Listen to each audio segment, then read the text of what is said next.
Joining us now is Suzanne Meriden from the Syrian American Council. Stephen Yates is with the DC International Advisory, an organization that advises on political risk and international business.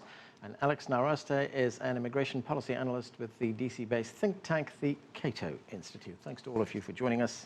Thank you. Let us start with Stephen in Idaho. Stephen, should the United States welcome Syrian refugees into this country?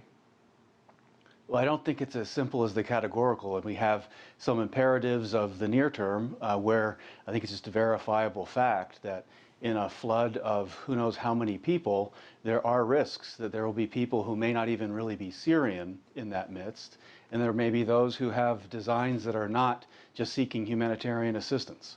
And so in that circumstance, I think we have to look at, well, what mechanisms do we have in place to have a reasonable vetting process? The President of the United States has said there's a rigorous one already, but obviously in Europe it hasn't been strong enough and systems are being overrun. So I think that there's eminently rational reason to have a pause and a review, and there's also a strategic consequence to a flood of people who may have been a moderating force being purged from the broader Middle East. The safest route over the long term is to make their homeland safe for them to return, if that's at all possible. So what are you saying, that the vetting process here in the United States is not rigorous enough? Well, it can't possibly be perfect. And as Paris indicated, it really only takes one or two people out of several thousand who can make a migration process problematic. And so it's not really fair to the large number of people that are migrants to suggest that all of them are a threat, but it's also not fair to say that because most are not a threat that there isn't one, that the safety of the entire body as a whole are what government elected officials are required to protect. Suzanne, should the United States be taking a pause right now? I'm sorry, repeat your question? Yes. Should they take Should there be a pause in the admitting? I don't think we should. I do agree with Stephen in that there could be something we can do to help these refugees actually stay home, because when you do ask most of them, they do want to stay home. No one wants to leave. Unfortunately, the United States and our administration has refused to establish a no-fly zone, along with other countries that are actually willing to do it. Turkey's willing to work on a no-fly zone or a safe zone. France is, the United Kingdom is. However, we're not going in on that. We're not helping, so no one's moving until the United States gives but that's the a different question, isn't it? I mean, we're talking about the reality of people who are escaping violence right now. Right, and that's actually the next part that I was getting to, in that until we establish a no-fly zone, there is a large group of people that are stuck, that are having to flee terror from the Assad regime, from ISIS, and we have to be able to help those people. So unfortunately, a pause is going to cause a huge issue where people are going to be stuck with no refuge, no security. And we do have a robust checkpoint system. We do have a great vetting system that we need to be able to trust. I do agree we have to worry about our security here, of course, but really in reality, if you are a terrorist, you do not want to go through our refugee system because you will be caught. Now, we can look at putting more funding into the system, absolutely. However, we need to quickly work with the international community to help these people and not see a pause right now, because that would be detrimental for many people. We absolutely need to be cognizant of the possible risks of these, but we have some good data about the magnitude of this. Since 2000 onward, the U.S. has let in about 860,000 refugees from around the world. Now, since that time period, only 3 of those people admitted have been convicted of a terrorism-related charge. That's about 1 for every 286,000 refugees are convicted. Now, to put that in perspective, in 2014, 1 out of every 22,000 Americans committed murder. To put that in perspective about how safe this group of people really is. I mean, you have a 21-point checklist for these Syrian refugees. It takes 3 years for them to go through it. The first check is by the United Nations, which rejects 99% of them. And then they start the process of dealing with the United States. Comprehensive interviews, comprehensive checks. And I think the data is pretty clear. It speaks for itself that the refugee system is very, very safe. And this is in contrast to Europe. And this is a point that I think people get confused about. the refugees or the people going to Europe from the Middle East are not refugees. They are asylum seekers. They show up at the border and they ask for refuge. Refugees, however, are vetted and checked while they're overseas in a refugee camp before we allow them to come here. So it's an entirely different risk situation. And just to put this out there, because this isn't known very widely, coming as a refugee is the most difficult way to come to the United States. It is the most difficult way. All right, Stephen, what do you make of that, the system right now is relatively safe? Has there been an overreaction on the part of the United States to say that, look, okay, we've got to check everyone and double check everyone? Well, the Syrian civil war has been going on for 4+ years. For much of that time, the majority of these refugees have been going to Jordan. Some of them have gone to Turkey. Some of them have gone other places to the near abroad of those onward destinations. There is no meaningful data whatsoever about the large number of these refugees going through this process.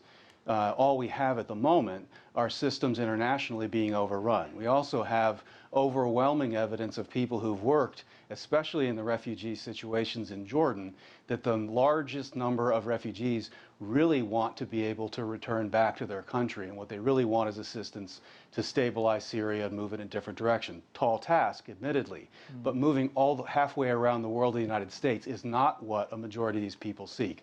So we end up with a very small number out of the whole pool that are considered for the United States, but we also have terrorist networks that are perfectly fine working on a 3 or more year timeline to embed someone in these processes.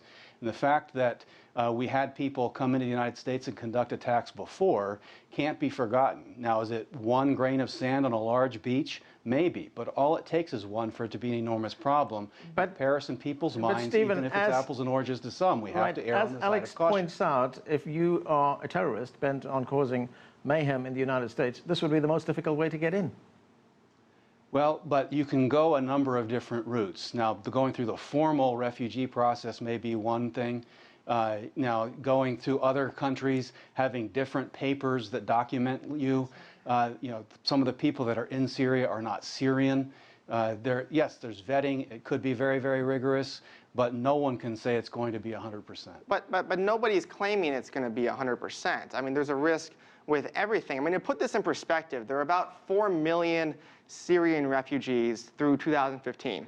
1,682 of those have been admitted to the United States as of November 20th of that year. That's 0.04%. 0.04%. So if you were an ISIS member and you wanted to sneak into the United States through this system, you would have to wait in a camp for 3 years. 99% of you would be rejected by the UN outright, and ultimately you would have a 0.04% chance of coming here to the United States through that.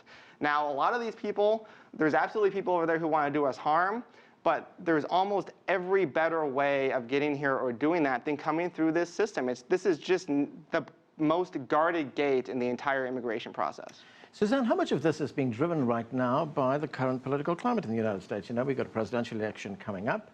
The refugee crisis has become a hot-button issue in that election campaign.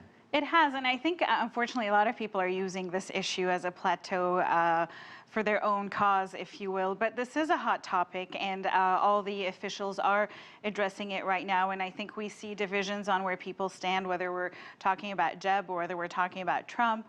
But essentially, we do have to remember these presidential candidates are people that are going to be in the White House one day, or at least one of them will be. They'll have to uphold the Constitution. So they have to be really careful, you know, what kind of rhetoric they're using. And this is America.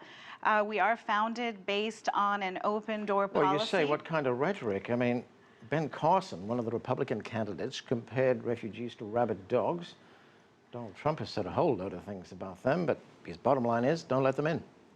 Yeah, and it's been actually incredible to watch and see that these people saying such rhetoric are number 1 and number 2 in the polls. And, you know, Ben Carson quickly changed his story and went off to Jordan to try to bring his campaign back to proper shape, but it's unfortunate that this is what we're hearing from our presidential candidates. These people are examples. These people are going out there doing interviews. They're in debates. We really have to be careful what we're listening to. And so that's why, I agree with Alex here. People really have to spend time learning and doing more research, finding out information, as opposed to listening to just any excuse we're using for their plateaus. Right. And a lot of these points, by the way, a lot of these criticisms that are raised about these refugees have been raised about previous groups before. So when the Vietnamese started to come in the mid-70s, we started to hear a lot of tales about, there are a lot of the communist agents infiltrating. We heard it about the Cubans who came in the Mariel boat lift in the 1980s.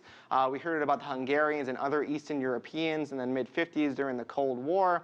A lot of these sort of issues come up. So it's just the same talking points, essentially, or similar talking points applied to a new group of people. So really, we're just dusting off the old arguments from the past. Right, because if you look at the polls taken from 1936 onwards, when it comes to refugees, they pretty much reflect American public opinion in very similar ways when you look at the numbers over there.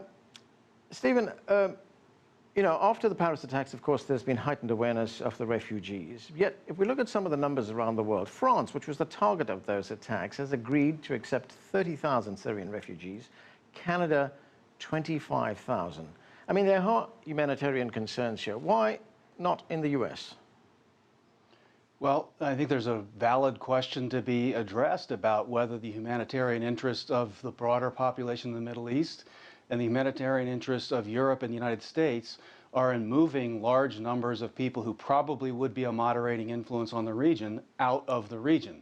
In a certain way, this is granting those who seek to establish a caliphate what they want, a theocratic purification of any dissenting voices or differing religious views from their midst. And I think that's something that is brushed aside in the consideration of strategically where this region is going. There's also this issues of countries like Turkey and others in near abroad, of their lack of capacity to be able to care for these people. And a lot of these migrants that are flowing into Europe are not fleeing the Syrian war. They're fleeing the lack of support in Turkey and other places where they've gone. They left the war to go to their near abroad, but they're fleeing their near abroad for economic opportunity or other benefits. And so there are several issues before you get to resettling large numbers of people halfway around the world that I think need to be addressed together with our European allies and our allies in the region. We're talking a lot about the risk of allowing these people in, but we're not talking about the risk of not allowing them in. One of the clear findings from the research on refugee camps is the longer people stay in these camps, the longer they fester there, the more likely they and their children are to be radicalized, to become terrorists, to become actual security threats. So in that way, draining the swamp, so to say, taking some of these folks out of these situations and bringing them to places like the United States or Canada or other places can actually do a little bit to help alleviate the potential security risks going forward. Right, it's a great point you made. That ignores the benefits of moving them into Muslim countries or places that are closer to where they're from. We could do just as much good by supporting their near abroad and increasing their capacity to handle these migrants. Taking them to an entirely different culture isn't necessarily the best for them. Well, there's a lot of them that have been moved to these other countries. I mean, the vast majority are in places like Turkey, Lebanon, Syria, and underreported, a large number of them in a lot of the Gulf states as well. We're really talking about, I mean, even if it's 10,000, which is what the president wants to take in next year, we're still talking about 1/5 of 1%. Right. I mean, we're not talking about all or nothing. We're talking about small additional numbers here. Okay, Suzanne, is this playing into the hands of ISIS? There was a great article in the New York Review by Michael Ignatieff, and he says one of the aims of ISIS is to convince the world of the West's indifference to the suffering of Muslims. Doesn't the rhetoric we're hearing, the actions or the inactions, playing into that? This is actually even playing into something bigger than ISIS. What's happening is, I think, in your previous question about why France would take in more refugees than the US would, I think France from the very beginning has understood what the conflict in Syria is all about. This started with the Assad regime. ISIS is almost a concoction of the Assad regime. We've seen reports recently about how the Assad regime is buying oil from ISIS. They're essentially helping each other. And so what's happening is these people are fleeing the terror of the Assad regime. regime of ISIS. France understands that rhetoric, and they want to be able to alleviate, and so they understand what the makeup of these refugees is. Now, even though in the United States we have said we don't want the Assad regime in power, we really have not acted on it. And so going back to your question then, are we playing into the hands of ISIS? Absolutely, we're playing to the hands of the Assad regime, ISIS, Russia. We're really allowing Putin to take over. It's a very scary place we're in right now, and we really need to be careful.